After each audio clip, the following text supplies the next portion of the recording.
Welcome to Master Key TV. ఈరోజు రాజకీయాల విషయానికి వస్తే మాజీ సీఎం జగన్మోహన్ రెడ్డి కాలు విరికింది. ఆల్రెడీ మన తెలంగాణలో కూడా చూసాం. ఎలక్షన్ అయిపోయిన తర్వాత కేసీఆర్ కూడా బాత్రూంలో జారిపడి అదే కాలుకి గాయమైంది, అంటే విరిగిందన్నారు తొంటి ముక్క. సో ఈ యొక్క ఎవరైతే ఓడిపోయినటువంటి నాయకులకి ఇలా కింద పడటం కాలు ఇరగటం అనేది కొంత హాస్యాస్పదంగా కూడా ఉంది. ఈ క్రమంలో యాక్చువల్గా రాజకీయాలు ఎలా ఉన్నాయి అనే విషయాన్ని దాసరి విజ్ఞాన్ గారితో మాట్లాడి తెలుసుకునే ప్రయత్నం చేద్దాం. నమస్తే అండి. నమస్తే అండి. ఏంటండి ఇది, నిజానికి ఇదేమన్నా ఒక సింపతి డ్రామా అనేది కొంతమంది ట్రోల్ చేస్తూ ఉన్నారు, మీకేమనిపిస్తుంది? అది రూలు ఆయన తూచా తప్పకుండా పాటించాడు. యాక్చువల్గా అది ఎప్పటి నుంచో వస్తున్నటువంటి ఒక రూల్, సాంప్రదాయం, కంపల్సరీ చేయాల్సిందే. ఎలాగైతే ఎలక్షన్స్కి ముందు సచివాలయాల అగ్ని ప్రమాదాలు జరుగుతూ ఉంటాయి, ఫైల్స్ దగ్ధమవుతూ ఉంటాయి. అవును, అంటే నెక్స్ట్ ఎవడు వస్తాడో తెలియదు, ఎందుకైనా మంచిది. హార్డ్ డిస్క్లు మాయం కావడం తగలబడుతుంది, ప్రమాదవశాత్తు షార్ట్ సర్క్యూట్ ఫైల్ అన్ని తగలబడిపోయాయి, అంతే. అది ఇంకా మళ్ళీ నెక్స్ట్ ఇంకా ఏమి ఉండవు. సో అలా ఎలక్షన్ తర్వాత ఇప్పుడు మీరు గెలిచారనుకోండి, మీకు నాకు పర్వాలేదు అన్నట్టు గెలుపు ఓటములు ఉంటే నష్టమేలా. అంటే ఇప్పుడు 175లో మీకు 100, నాకు 75 వచ్చిన బాధల, నాకు 50 వచ్చిన బాధల. కానీ క్లీన్ స్వీప్లు అవుతూ ఉంటాయి కదా 10-11 సీట్లతోనే. అంటే మహారాజ్యం వెళ్ళిన వాళ్ళు అట్లా పడిపోయినప్పుడు ఏమవుతుందంటే ఆ క్లీన్ స్వీప్ల కార్యక్రమంలో వీళ్ళకి ఏంటంటే ఖచ్చితంగా ఏదో ఒక అనారోగ్యం రావాలి. ఆ అనారోగ్యం కాలుకే రావాలి, అంటే నడవలేని స్థితి. రాలేను పలానా చోటికి నేను. ఇప్పుడు చెయ్యి బాగాలేదనుకోండి, రావచ్చు, ఇట్లా రావచ్చు, అంతే కదా. నడుము నొప్పి అనుకోండి, ఇట్లా రావచ్చు. మెడ నొప్పి అయినా ఇట్లా రావచ్చు. కాలు నొప్పి అనుకోండి, కుంటుతా రాలేను నేను, నాకు రెస్ట్ అవసరం, అందుకే ఇలా ఇలా ఇలా కూర్చోవాలి అన్నాడు డాక్టర్ అని చెప్పాలి. ఎలక్షన్ ముందు అయితే అది కూడా తోపుడు బండి మీద కూడా కూర్చోబెట్టి. అండ్ అదే ఇంటర్నల్ అనుకోండి, నాకు ఆ కిడ్నీ ప్రాబ్లం ఉంది, జాండిక్స్ వచ్చింది, లేకపోతే ఇంకేదో ఆపరేషన్ చేయాలి, అవి నమ్మేటట్లేదు. అంటే అది ప్రదర్శన కుదరని పని, ప్రదర్శన అనేది ఉండాలి. అండ్ ఇలాంటి ప్రదర్శనకి రెగ్యులర్గా అలవాటు పడ్డ మనిషే జగన్. ఇక్కడ ప్లాస్టర్లు, లేకపోతే కోడికత్తి, ఇక్కడ ప్లాస్టర్లు, ఇలాంటివన్నీ. సో ఇప్పుడు ఇది ఫర్ ఎగ్జాంపుల్. అయితే దీన్ని మాత్రం తూచా తప్పకుండా కరెక్ట్గా పాటించింది ఎవరు అంటే కేసీఆర్. అంటే ఎక్కడైనా సరే ఇప్పుడు జనాలకి అనారోగ్యం అనేదే ఒక మెయిన్. లైక్ ప్రధానమంత్రి వస్తున్నాడు, మీరు ఖచ్చితంగా రావాలి. అబ్బా ఒంట్లో బాగాలేదండి, రాలేకపోతున్నాను, చూడండి ఎంత తగ్గుతున్నాను, అమ్మో ఇందాకే బ్లడ్ పడింది, ఆ రకంగా ఉంటుంది. నా తరఫున ఈయన పంపిస్తున్నా, ఒంట్లో బాగాలేదు. పొరపాటున అప్పటి వరకు బాగున్నావు నువ్వు, మంచిగా 2 రోజుల ముందే బర్త్డే పార్టీ చేసుకుంటావు. సడన్గా అరెస్ట్ అయ్యేసరికి నాకు అయ్యో ఇంజక్షన్ లేని బతకలేనండి, అసలు నాకు హెల్త్ ప్రాబ్లం, నాకు శ్వాస తీసుకోవడం కూడా రాదు, ఇలాంటి ప్రాబ్లమ్స్ వస్తాయి. జైల్లో ఉన్న వాళ్ళకు కూడా అనారోగ్య సమస్యలు ఇదే మెయిన్గా పెడతారు. అదే చిన్న ప్రాబ్లం అయినప్పటికీ దాన్ని పెద్దగా చిత్రీకరిస్తారు అనమాట. అంటే ఇక్కడ ఉండలేడు, ఖచ్చితంగా బెడ్ రెస్ట్ అవసరం, ఫలానా హాస్పిటల్లోనే ఉండాలి, రెగ్యులర్గా ఓ డాక్టర్ చెక్ చేస్తున్నాడు, ఆయన హ్యాండ్లోనే ఉండాలి, వేరే వాళ్ళ మీద నా నమ్మకం లేదు, మమ్మల్ని ఏదో చేస్తారు, అసలు ఈ కేసులోనే నన్ను కావాలని ఇరికించారు, ఆ డాక్టర్ నన్ను పొడుస్తాడేమో, చంపేస్తాడేమో, ఇలాంటి ఊహాగానాలు అన్నీ పెడతారు కోర్టులో. ఇప్పుడు ఎలక్షన్ అయిన తర్వాత మొన్న కేసీఆర్ ఏం చేస్తే ఇప్పుడు అసెంబ్లీకి రావాలి అంటే వీళ్ళు మనస్ఫూర్తిగా నవ్వే ఇది లేదు. అవతల వాళ్ళ ముందు నవ్వుల పాలు అవుతూ ఉంటారు. నవ్వుల పాలు అవ్వడం ఇష్టం లేక, అలానే మనస్ఫూర్తిగా నవ్వలేక, అసలు అక్కడికి రాలేక, ఏదో ఒక చిన్న ఇది కావాలన్నమాట, ఒక సాకు.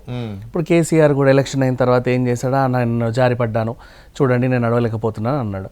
అయినప్పటికీ రేవంత్ రెడ్డి బొకే పట్టుకుని వెళ్ళి హాస్పిటల్లో ఇచ్చాడు, కోలుకొని త్వరగా రండి మీరు, మేము వెయిట్ చేస్తున్నాం అని చెప్పేసి. ఆయన 2 నెలలు 3 నెలల తర్వాత నిదానంగా వెళ్ళాడు. ఆ తర్వాత ఇప్పుడు అప్పుడు కూడా తొంటి వెముక విరిగినప్పుడు నెక్స్ట్ డేనే పట్టుకొని నడవడం అనేది అందరూ ఆశ్చర్యపోయారు. ఇంత టెక్నాలజీ డెవలప్ అయిందా, నివ్వరపోయారు. మరి అది యశోద హాస్పిటల్ గొప్పదనం అన్న, ఇంటర్నేషనల్ హాస్పిటల్ అది. ఏ రోగం క్యాన్సర్ అయినా సరే క్షణాల్లో మాయం చేసేస్తారు, నడిచాడు, సూపర్ గా నడుస్తారు. మరి మంచి హాస్పిటల్, అంతమంది దీవెనలు, తెలంగాణ ప్రజలు కోలుకోవాలన్న వాళ్ళ ప్రార్థనలు, దానివల్ల నేను ఇలా కోలుకోగలిగానండి అని చెప్పుకుంటా. నడవగలిగాడు. ఇప్పుడు కూడా ఆయన ఏంటంటే పులివెందులు, కడప నుంచి పులివెందుల వచ్చే జస్ట్ ఆ దారిలో జనాలకి నమస్తే పెడుతూ ఎక్కువసేపు నిలబడడం వల్ల కాలు వాపు వచ్చింది. ఆ వాపు వచ్చిన కాలుతో సడన్ గా కూర్చోవడం వల్ల బెనికింది.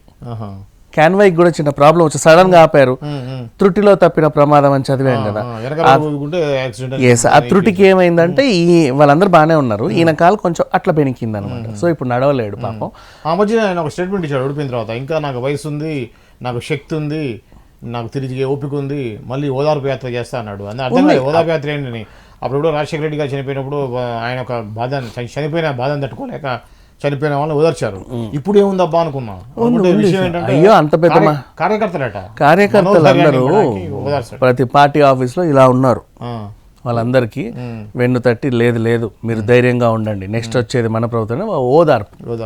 అలా చేసే క్రమంలో వచ్చేటప్పుడు కాలు అలా బెనికింది. ప్రజల కోసం కాదు, కార్యకర్తల కోసం చేసే యాత్ర. కార్యకర్తలు ఓదార్పు. ఓడిపోయి మధ్యలో అప్పుడప్పుడు ప్రజలు కూడా వచ్చి ఏడవచ్చు, కష్టమే లేదు. నిన్న ఏడ్చారు, 4 మహిళలు వచ్చి ఏడ్చారు. వాళ్ళకు కూడా ఉన్నాయి కొన్ని, అంటే కొన్ని స్లాట్స్ బుక్ చేసి ఉంటాయి, వాళ్ళు కూడా వచ్చి ఏడ్చి వెళ్ళొచ్చు. ఫుల్ మెయిన్ ప్లెడ్జ్డ్ గా సినిమా మాత్రం వీళ్ళకే చూపించాల్సింది. మధ్యలో వీళ్ళు వస్తామన్నా కాదనం, రండి వచ్చి అలా వాటేసుకొని ఏడ్చి ఇలా అనేసి వెళ్ళిపోవచ్చు. అది ఇప్పుడు ఇంకొక ఇది ఉంది ఏంటంటే, జగన్ అనేటువంటి వ్యక్తికి వచ్చినటువంటి పార్టీకి వచ్చినటువంటి సీట్లు 11, ప్రతిపక్ష హోదా లేదు. ఆ యొక్క అసెంబ్లీ యొక్క ప్రాంగణంలో, ఏదైతే సభా ప్రాంగణంలో స్టార్టింగ్ వచ్చేసి అధికార పార్టీ కూర్చుంటారు, ఇటు సీఎం ఇటు ప్రతిపక్షం కూర్చుంటుంది. సో ఇప్పుడు కంబైన్డ్ కాబట్టి పాలకపక్షంలోనే జనసేన కూర్చోవాలి. ఫస్ట్ మన టీడీపీకి సంబంధించిన వ్యక్తులు, దాని తర్వాత జనసేన, దాని తర్వాత ఇతరులు, మిగతా వాళ్ళు సింపుల్ గా చెప్పాలంటే కూర్చోవాలి. అంటే ఇప్పుడు మొత్తం ఈ రెండే కదా వర్గాలు. ఇప్పుడు ఒకటి వచ్చేసేమో కూటమి, ఒకటే వైసీపీకి వచ్చిన 11 సీట్లకి వెనకాల కూర్చోవాల్సి వస్తుందట. ముందు కూర్చొని సీఎం లాగా చేసిన వ్యక్తి వెనకాల ఇక్కడ ఆల్ఫాబెటిక్ మోడ్లో జే కదా, ఇంకా వెనక వస్తుందట. అవును. సో ఆల్ఫాబెటిక్, సో అది తట్టుకోలేకనే ఇది ఒక డ్రామా చేస్తున్నాడు అనేటువంటిది ఒకటి వినిపిస్తుంది. అంటే సడన్ గా వీళ్ళు కూడా పాపం పుండు మీద కారం చల్లినట్టు అయ్యన్న పాత్రని తీసుకొచ్చి ఇతను మీ స్పీకర్, ఇతను మీరు అతన్ని గౌరవించాలి అని చెప్పి కూర్చోబెట్టారు. ఇప్పుడు ఆయన ఈయనను శాసించాలి, కూర్చోండి మాట్లాడుకోండి అని చెప్పేసి. ఈ మధ్య ఒక వీడియో వైరల్ అయింది, మీరు చూసారా? అయ్యన్న పాత్రుడు సంబంధించిన వీడియో నిన్న బాగా వైరల్ అయింది. అయ్యన్న పాత్రుడితో ఒక పెద్ద మనిషి మాట్లాడుతున్నాడు. మీరేదో జగన్ ఓడిపోయాడు అని చెప్పి తక్కువ అంచనా కానీ, వాడు ఓడిపోయాడు అంటే చావలే, వాడు ఓడిపోయాడు చావలేదు, జాగ్రత్తగా ఉండాలి అంటే బాగా మంచి పదం వాడాడు, వాడు ఓడిపోయాడు కానీ సావలేదంట, అంటే సచ్చదాకా మనం ఇచ్చేయాలా అనేది అయ్యన్న పాత్రుడు అంటాం అనేది. ఇప్పుడు ఏమైంది అంటే సేమ్ అదే, జస్ట్ చావు తప్పి కాలు బెనికింది, కన్నులొట్ట పోయినట్టు జస్ట్ కాలు బెనికింది అంతే. ఈ దీంతో మరి కొన్నాళ్ళు ఒక 70 రోజుల వరకు, అంటే ఓ 2-3 నెలల వరకు ఈయన అసెంబ్లీకి రాలేడు.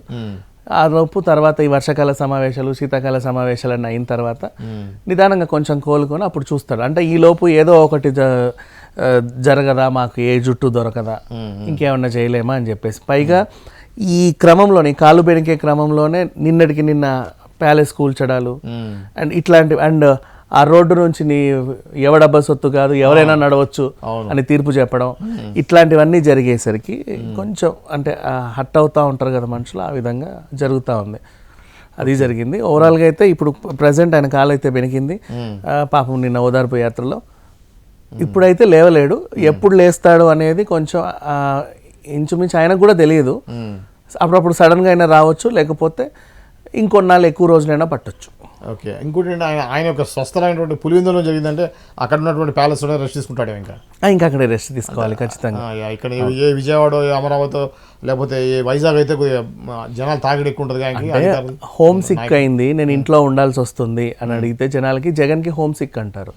నిజంగా సిక్ అయ్యి ఇంటికి వెళ్ళాడు అనుకో అయ్యో పాపం అంటారు, కాలు బెనికింది కదా ఎందుకే ఇంటికి వెళ్ళాడు, అక్కడ దగ్గరలో ఉండి కాబట్టి వెళ్ళాడు అంటారు. That's all. ఓకే అంతేనా? ఓకే, ఇదండి జగన్కి సంబంధించినటువంటి తాజా అప్డేట్స్. మరో అంశంతో మళ్ళీ కలుద్దాం. అంతవరకు చూస్తూనే ఉండండి మాస్టర్ కీ టీవీ.